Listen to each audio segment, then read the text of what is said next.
It's Mbappe who steps up and 2026 FIFA বিশ্বকাপে শুরু থেকেই প্রতিটি ম্যাচে নিজেদের দাপট প্রমাণ করে আসছে ফরাসি বাহিনী।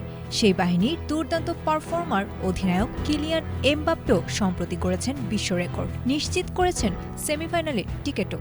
কিন্তু এত অর্জনের পরও বড় মাপের একটি ধাক্কা খেয়েছেন বিশেষ জায়গায়, পড়েছেন আইনি জটিলতায়। কি সেই দুর্ঘটনা যার জন্য তাকে যেতে হতে পারে 3 বছরের জেলবন্দিতে? বিশ্বকাপের শেষ 16 ম্যাচে ফ্রান্সের কাছে হেরে প্যারাগুয়ের বিদায়ের পর বিতর্কের কেন্দ্রে ফরাসি তারকা কিলিয়ান এমবাপ্পে এবং প্যারাগুয়ের সিনেটর সেলেস্তে আমারিলা। এমবাপ্পের বংশ পরিচয় নিয়ে সিনেটরের করা বর্ণবাদী মন্তব্যের জবাবে ফরাসি তারকা তাকে পদের অযোগ্য এক জঘন্য নারী বলে আখ্যা দিয়েছেন। আর তাতে ক্ষিপ্ত হয়ে এবার এমবাপ্পের বিরুদ্ধে উল্টো মানহানির মামলার প্রস্তুতি নিয়েছেন এই সিনেটর। আমারিলার আইনজীবীর দাবি, অভিযোগ প্রমাণিত হলে প্যারাগুয়ের আইনে এমবাপ্পের সর্বোচ্চ 3 বছরের জেল হতে পারে, এমনকি কার্যকর হতে পারে বন্দি প্রত্যর্পণ চুক্তিও। তবে নিজের করা আপত্তিকর মন্তব্যের জেরে ফ্রান্সেও বর্ণবাদের তদন্তের মুখে আছেন এই নারী সিনেটর।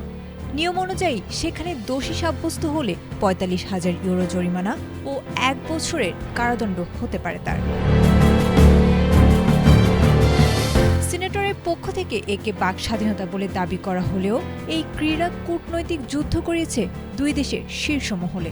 ফরাসি প্রেসিডেন্ট ইমানুয়েল ম্যাক্রো যেখানে ঘরের ছেলের পাশে দাঁড়িয়েছেন, সেখানে প্যারাগুয়ের প্রেসিডেন্ট সান্তিয়াগো পেনা স্পষ্ট জানিয়ে দিয়েছেন এই কুরুচিপূর্ণ মন্তব্য কোনোভাবেই তাদের দেশের মূল্যবোধের প্রতিনিধিত্ব করে না।